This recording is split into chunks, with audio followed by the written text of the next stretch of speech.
Okay, so we have our images out to our gallery view.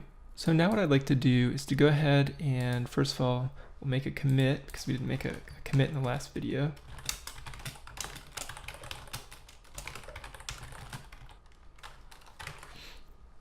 And now what I'm going to do is create a new project here for our services. So we need to stop the server and then I'll go ahead and create it here. So we'll add a project and I'm going to call it simple image gallery .services. And again, we can rename the default class here. So the first service that we'll create will be our image service. So let's just go ahead and rename class 1 to image service. And we wanted to implement an interface iImage. So first of all, let's rename the actual file to image service. And then in our data project will be where we actually specify this interface. So we'll go ahead and create a new class and we'll make it an interface and we'll call it iImage. Okay. We'll make this interface public.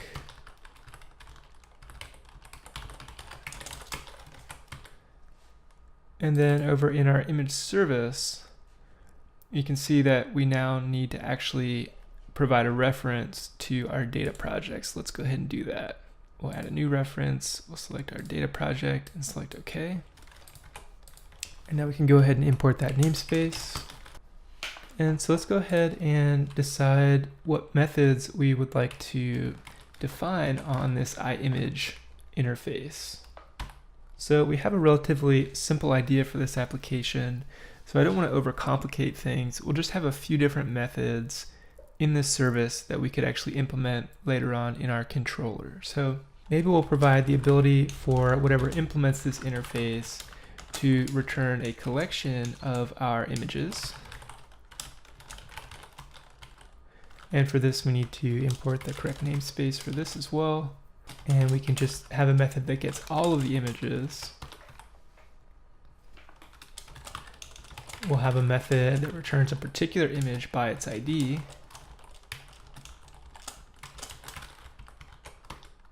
And then maybe we'll also have the ability to return a collection of images by a particular query that corresponds to some tags that might be on that image.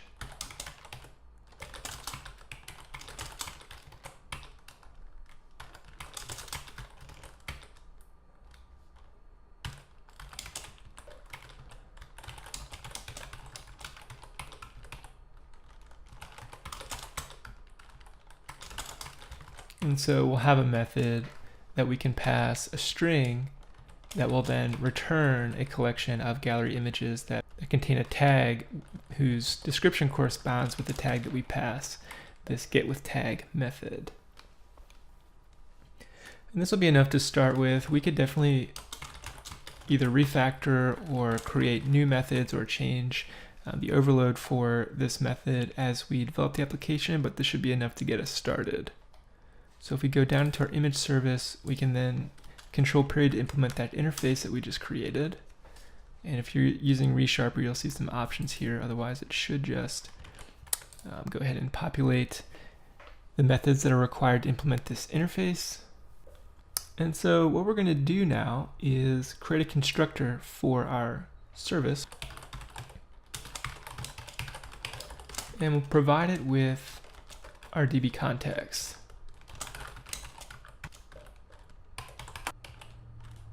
And then we'll create a field here, private read-only field.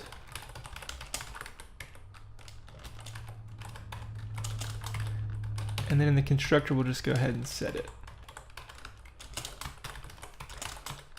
And so what we can do now is in our getAll method, we have a reference to this DB context. And so we can simply return ctx.galleryImages. And we can call include here, bringing in Entity Framework Core,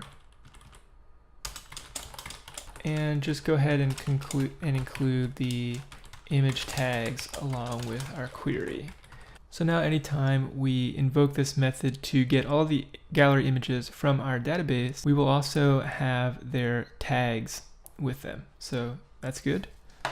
Let's go ahead and fill out this get by ID method next. And in fact, I'd like to go ahead and just move this perhaps just below get all. And here we can return ctx.galleryImages.find, and we want to pass it an ID. So we need to pass an ID to our get by ID method.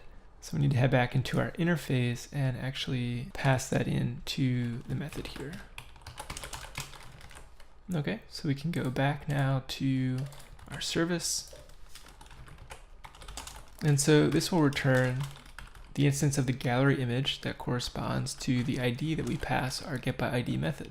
And then finally, in our get with tag method, we can simply call get all dot where the image.tags dot any tag.description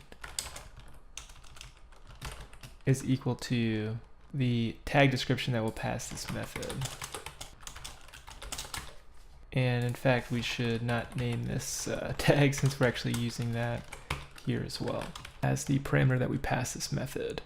And of course, we need to go ahead and return this also. And I'll just clean it up a bit here.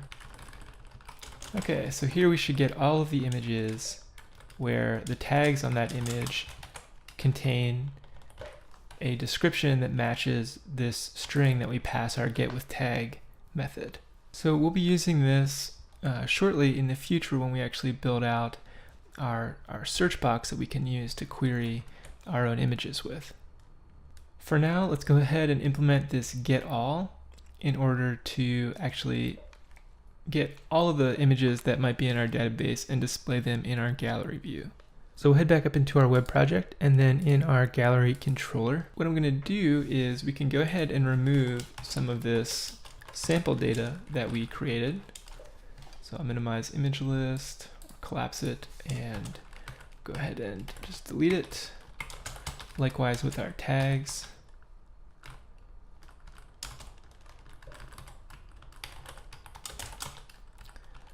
So we'll create a new image list. And what we're going to want to do is invoke an instance of this image service that we just created,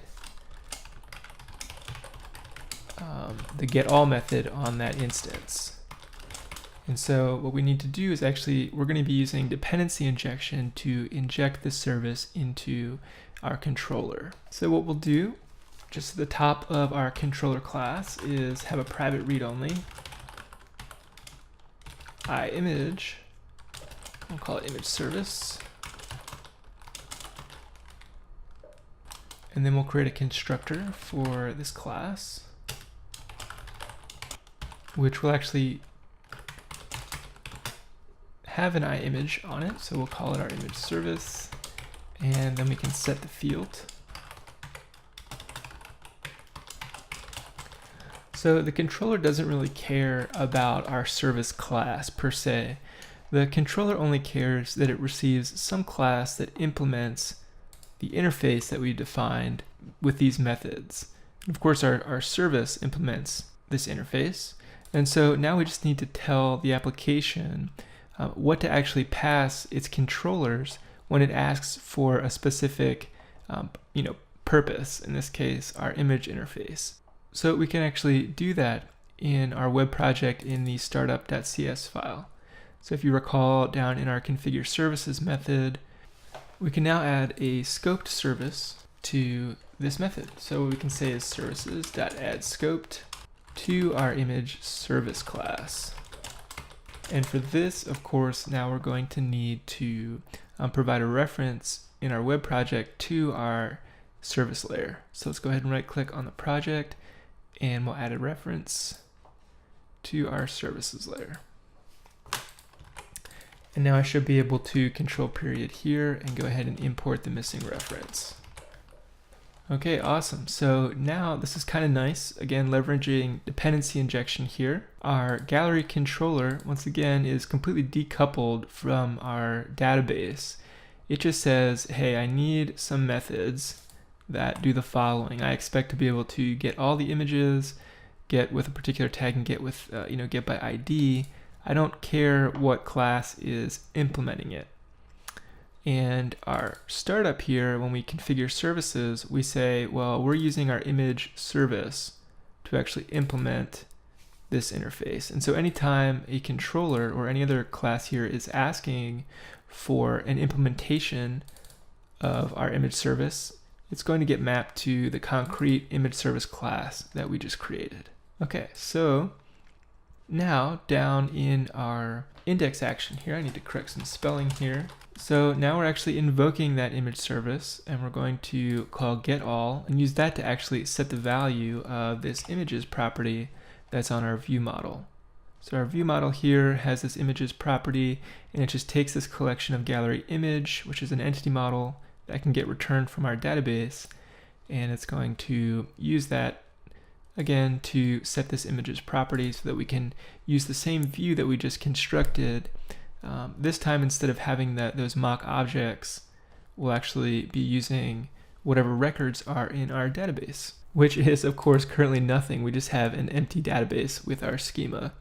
So I'll go ahead and make a commit here. You can see what we did with get status, and we'll go and git add everything and git commit, create service layer, implement image service in controller. So back in our gallery controller, this should work, but we should essentially return a page with some empty results. So let's go ahead and just fire up the server and confirm that's the case. And we'll just visit /gallery. And so yeah, you can see we just have an empty page because we don't actually have any records in our database. So let's fix that. We'll work locally first before we eventually wire things up with Azure blob storage. What I'm going to do is I'm going to revisit Pexels, and we'll search for some people skateboarding. And so let's just go ahead and download a small version of this image. And we'll go back and we'll download a small version of this image. And perhaps one more here, we'll download a small version of this image. And then what I'll do is I'll search for images of boats. Oops, I searched for boar, which is not a boat. You could use boar images as well if you like. We'll go ahead and download this picture, and we'll do one more for our demo. We'll go ahead and grab this one. So it looks like a pretty cool boat. All right, so we've got 5 images downloaded. And now what we're gonna do is we're gonna move those downloads into our static files here in the www root directory. So under the images folder, which should be created for you since we use the template, I'm just going to delete these banners. We can go ahead and just stop the server first, and then just go ahead and, as I said, delete these banners. And then what I'm going to do is just navigate to my downloads where we just downloaded these images, and we'll go ahead and grab the 5 that we just downloaded. And I'm just going to drag those directly into this images directory. And I'm going to go ahead and rename them as well. So we have a couple boats, and then the rest of them are of people skating. So we'll have boat 1 and 2, and then skate 1, 2, and 3. Okay, so what I'm going to do just to create some mock data for us is to actually run a SQL insert on our gallery image table. So let's go ahead and do that. We can just right click on the database and run a new query here. And if we select star from gallery images now, you can see that we have an empty table. First of all, also make sure that you are running it against the database simple image gallery or whatever you name the database for this particular series. So what we're going to do is we're going to insert into gallery images created, title, and URL, and you can see that URL is a keyword, so I'm just going to wrap that for safety in square brackets here, values, and now we need to write an insert here for each of the 5 images that we just dropped in our static files directory. So for created, we can just say get date. And then for title, we'll have like my new boat. And so you can see that it's going to be here under images /boat1.jpg. And so if we just provide the URL as /images boat1.jpg, that should work. And then we'll do the same for the other images here. So we had 5. We can say out sailing. This will be boat 2. And then we'll say skate park, skateboarding, and whatever else, skating. So not being very creative here with the titles, but just to show you how you could first run a manual insert to create some data to start working with, just to verify the functionality of your service layer. So we'll go ahead and run this insert, and we'll say 5 rows affected. So if we select from gallery images now, we can see those 5 rows. And so that's looking pretty good. We'll go ahead and minimize SQL Server. And so now when getAll gets called from our image service, it's going to use the DB context to actually query our database for all of our images. We don't have any tags yet, but that shouldn't matter at this point. So let's go ahead and just fire up the server. And so we'll just go ahead and visit /gallery. And so you can see that indeed we are getting those images back from our database. So these are getting served up directly from our static files directory. So that's pretty cool. Looks pretty good. So I'm going to go ahead and fix up the nav bar now so that we can just visit gallery by clicking on, let's say, like the sort of like the home link here. So I'm going to go ahead and minimize this and stop the server. You'll notice in the web project here in views, we have a shared directory, and then we have this layout folder or layout file here. And it's got a bunch of stuff scaffolded out for us. This actually represents the entire wrapper for all the views in this simple application. They get injected right here where we have this spiral render body method getting called. So this is Razor syntax once again to, in a sense, render any of the views in our application right here in this div. You can also see some other things in this file. We won't get into all the details for this simple series. In our case, all I'm going to do is just go ahead and, for our purposes, I'm just going to delete the div that contains the links at the top of the page, and we'll call the gallery controller index action here. You can see we're using ASP tag helpers here, which is really nice. So we're constructing an anchor tag here, a link, with the ASP controller set to gallery, ASP action set to index, and just using it, sort of as a standard anchor tag with this kind of nice syntax. So it's just a basic anchor tag here, but Razor will actually interpret it and essentially provide you with the route that corresponds to this controller and action combination. So that's kind of nice. And that's fine. Our app can still be called Simple Image Gallery. That's cool. I'm going to go ahead and remove this button. And the other thing that I'll do is in our startup class, if we scroll down, we can say that we can see that we're setting the default controller to home. Let's set the default controller to the gallery index. So this way, when our application starts, we will just immediately hit the gallery index. So let's go ahead and try this out now. Okay, cool. So you can see that even though we're in the root of our application, it is serving up the gallery index action. And if we click on Simple Image Gallery, this is where we get taken. So we don't have any other views in the system right now. We need to create 2 of them. We need to create a detail view so that when we click on an image, we actually visit a detail view of that image. And we'll need to also create a form page so that we can actually upload new images from our computer to get displayed here. So in the next video, we'll go ahead and create that detail view.